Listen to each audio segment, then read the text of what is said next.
Imagine a sprawling metropolis in the middle of the American desert West, complete with futuristic infrastructure and carefully planned roads and streets filled with autonomous electric vehicles. A city that combines the sprawl and diversity of New York, the efficiency and connectivity of Tokyo, and the governance and sustainability of Stockholm. An insane multi-billion-dollar plan to create a futuristic city similar in scale and ambition to Saudi Arabia's The Line. Today, we'll be taking a look at the future city of Telosa, America's version of The Line. The city of Telosa is a planned development that promises to not just be the city of the future, but also to be a completely new model for society. In a similar vein to megaprojects like Saudi Arabia's NEOM, these planned megacities are a response to the emerging problems of today's world, such as overpopulation, pollution, and climate change. These future cities aim to redefine what it means to create a thriving city from scratch that is designed to be sustainable, resilient, inclusive, and equitable for all of its residents. The name Telosa comes from the ancient Greek word telos, which can roughly be translated to the greatest purpose. First unveiled to the public in September 2001, Telosa is the brainchild of American billionaire Marc Lore. Shortly after stepping down as president and CEO of American retail powerhouse Walmart, Lore announced his ambitious goal to create the planned city of Telosa. Through his visionary project, he aims to create a more equitable and sustainable future that can become the blueprint of future generations. In charge behind the master planning of Telosa will be world-renowned Danish architect Bjarke Ingels, who has previously been commissioned by Toyota to create a smaller, smart future city in Japan. The core concept behind Telosa, and the reason as to why it's being planned in the first place, according to Lore, is to create a city with the needs of the people serving as its foundation. To focus on what's most important, culture, values, and really putting people at the center. As it stands, more than 50% of the world's population currently lives in cities. This figure is expected to increase to as much as 70% by the year 2050. Because of this, cities have become important centers for education, research, and economic opportunities for millions of people. And although cities have brought much growth to a few handful of individuals, not everyone directly benefits from the development. This increasing wealth gap is precisely what Lore and Telosa are trying to solve. The goal is to build a city wherein everyone will have equal opportunities for growth, no matter their socioeconomic or cultural background. To achieve this vision of equality, at the heart of the plan is an economic system known as equitism. The idea behind this system is to create a community wherein the people will directly benefit from the growth of the city. In this system, Telosa will own all of the city's land, while its citizens are given the freedom to build and sell homes on top of this land.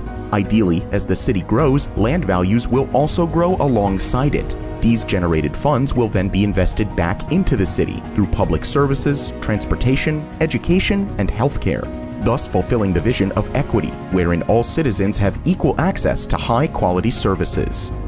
Although the final location for the city of Telosa has not been decided, the people behind it are planning to build the city on desert land in the American West, in the states of Nevada, Utah, Idaho, Arizona, or Texas. Another consideration is for the city to be built somewhere around the Appalachian region, over in the east.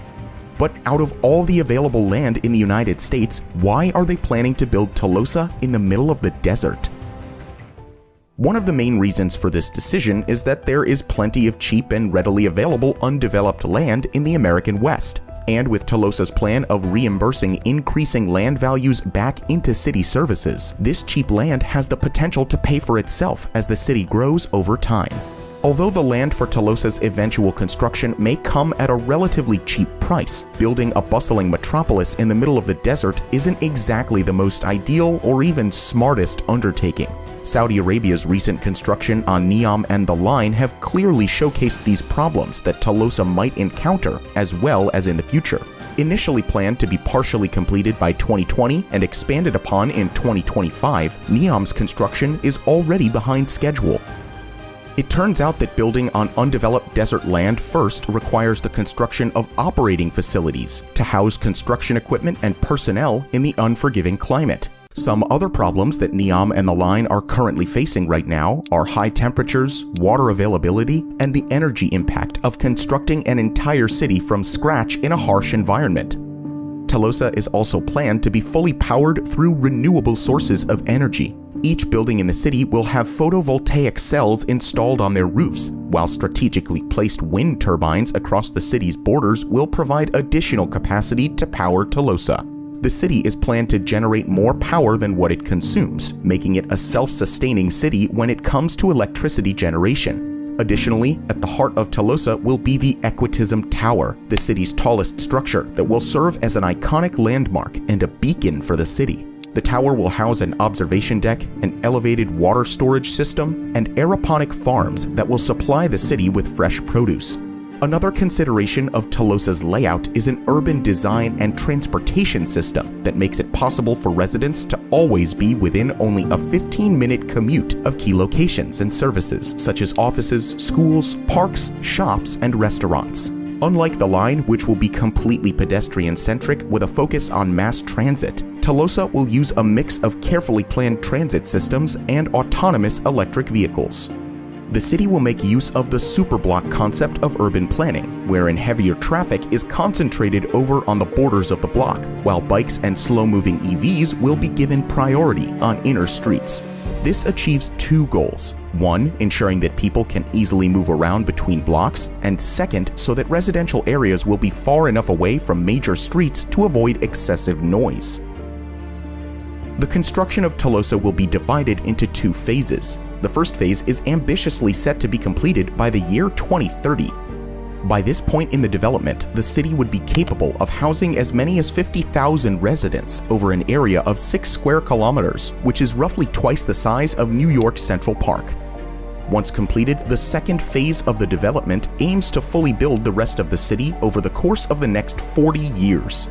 Over 5 million people are expected to live within the city by this point, with a total area of more than 120 square kilometers. By comparison, the city of Telosa will be as big as the city of San Francisco, but with more than 6 times its population living in the same area. In total, the entire project is estimated to cost as much as $400 billion to complete, with funding primarily coming from potential private investors and federal and state grants. In comparison, Saudi Arabia's The Line is estimated to cost a similar $500 billion, which, unlike Telosa, is completely funded by Saudi's sovereign wealth fund and, by extension, the Saudi government. With Telosa's highly ambitious plan and vision for the future, Marc Lore and his team have to overcome one of the biggest hurdles with the construction of planned cities like these: funding. It's not exactly easy to convince the government and private investors to lend you billions of dollars into creating a vision that may not be fully realized. And even though Telosa promises to be different by saying that its people will be at the center of the city's development, it will still need a huge sum of money to even begin this insane megaproject. But despite all the mounting environmental and financial challenges, and with no construction work having been started more than a year after the project was first announced, Marc Lore and his team are still optimistic and determined to fulfill their vision of the most sustainable and inclusive city in the world by the year 2030.